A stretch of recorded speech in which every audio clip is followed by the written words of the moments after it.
खुदावंद के नाम में आप सबको सलाम।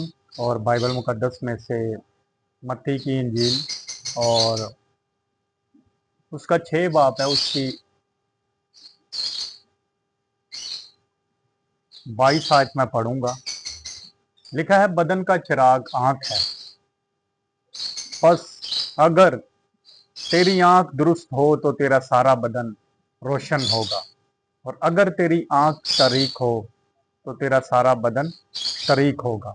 बस अगर वो रोशनी जो तुझ में है तरीखी हो तो तरीखी कैसी बड़ी होगी। खुदा के पाक कलाम पर खुदा की बरकत। इस हवाले में मैं जो जो गोरे तलब बात है जो हमें छूती है, खुदा का कलाम हमें बताता है कि बदन का चिराग आंख है। और अगर हम लूका की इंजील में भी देखते हैं तो लिखा है मुख्तलिफ तरीके से। अगर हम मत्ती 5 बाब को रीड करते हैं तो इसके अंदर भी लिखा हुआ है कि अगर तेरी आंख खराब है तो उसको निकाल कर फेंक दे, कि काना होकर आसमान की बादशाही में तेरे लिए दाखिल होना इससे बेहतर है कि तो अपनी आंख को निकाल कर फेंक दे। तो अगर तेरे आंख है वो जो बदी को देख रही है तो वो तुझे क्या करेगी, आसमान की बादशाही में दाखिल नहीं होने देगी। तो यहाँ पर बड़ी प्यारी आयत लिखी है कि तेरी आंख दुरुस्त हो तो तेरा सारा बदन रोशन होगा, और अगर तेरी आंख खराब है तो तेरा सारा बदन तरीक होगा। बस अगर वो रोशनी जो तुझ में है तो तरीखी कैसी बड़ी होगी। सो यही है कि जब इंसान अपनी आंखों से बुरा देखता है, खास तौर से वो लोग भी हैं कि जो खुदा के कलाम को जानते हैं, जो ईमानदार हैं, तो हमारे अंदर खुदा ने अपना एक नूर डाला है, अपनी एक ब्लेसिंग को डाला हुआ है कि खुदा हमारा मददगार है। तो जब हम अपनी आंखों का गलत इस्तेमाल करते हैं तो फिर क्या होता है कि वो जो हम हमारे अंदर जो बरकत है, वो बरकत तो बहुत बड़ी है। तो जब हम गुनाह करते हैं, तो जब गुनाह हमारी जिंदगी में आता है तो वो बरकत ही फिर बदल कर हमारे लिए लानत का सबब बन जाती है, क्योंकि हम खुदा के हुक्मों की नाफरमानी कर रहे हैं। हम खुदा के हुक्मों को मान नहीं रहे। तो इसका मतलब है कि वो सब चीजें जो हैं वो उल्ट हो जाती हैं। इसकी मिसाल हम देखते हैं बाइबल मुकद्दस में से पैदाइश की किताब के अंदर। हम देखते हैं कि नूह के बारे में लिखा हुआ है कि जब उसने बाग लगाया, जब कश्ती उसने बनाई, तो उसके बाद जब तूफान नूह आया, उसके बाद लिखा है कि उसने अंगूरों का बाग लगाया। तो वो अंगूर खाकर या अंगूर की मैं पीकर, बाइबल के अंदर लिखा हुआ कि अंगूरों का बाग लगाया उसने, उसकी मैं पी, और उसे नशा आया और अपने डेरे में बरहना हो गया। तो क्या हुआ, तो उसने अंगूर खाकर, उसकी मैं पीकर उसने अपने आप को क्या किया, बरहना कर लिया, यानी कि अपने आप को उसने नंगा कर लिया।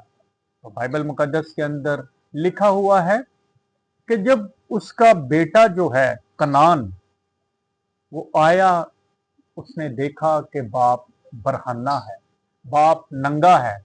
तो मेरे जीजो, बाइबल मुकद्दस के अंदर लिखा है कि वो भागकर अपने भाइयों के पास गया, साम और याफत के पास। तो वो जाकर उनसे कहने लगा कि देखो, बाप नशे की हालत में है तो वो नंगा है। तो बाइबल के अंदर लिखा है कि जब नूह को होश आई तो लिखा है 9 बाप और उसकी 25 आयत लिखा है, उसने कहा कनान मलून हो और अपने भाइयों के गुलामों का गुलाम होगा।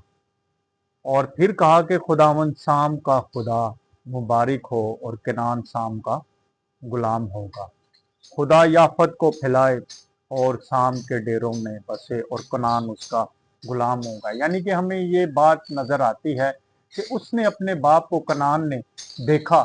मेरे जीजो, तो बाइबल यही हमें सिखाती है कि जब उसके बाप ने ये पेशन गोइयां की, जब उनको ब्लेसिंग दी, तो उसने कहा कि तो अपने भाइयों का गुलाम होगा, दोनों भाइयों का गुलाम होगा।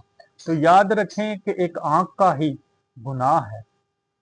तो आंख का गुनाह हमें देखे कहाँ तक ले जाता। उसने अपने बाप को नंगा देखा, लेकिन जब उसके दोनों भाई आए, उसने बताया, तो लिखा है कि अपने उन्होंने ऐसे अपने उल्टा, यानी कि अगर मैं चादर, फर्ज करें मैंने चादर पकड़ी है, तो वो उल्टा ही ऐसे बाप के पास गए और बाप को ऐसे उसने चादर डाल दी और उसकी बरहनी को उन्होंने ढांप दिया।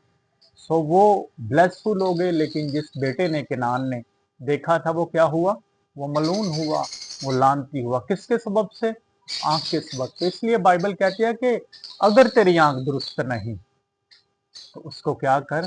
ठीक कर। ऐसा ना हो कि आंख की वजह से तेरा सारा बदन जहन्नम में डाला जाए।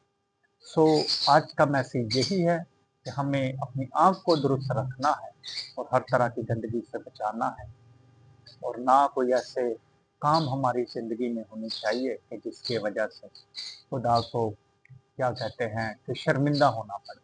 बल्कि बाइबल के अंदर लिखा है कि तुम खुदा का मकदस और खुदा का जलाल तुम्हारे बदनों से जाहिर होना चाहिए। सो खुदावंद खुदा हम सबको इस कलाम के वसीला से बरकत अता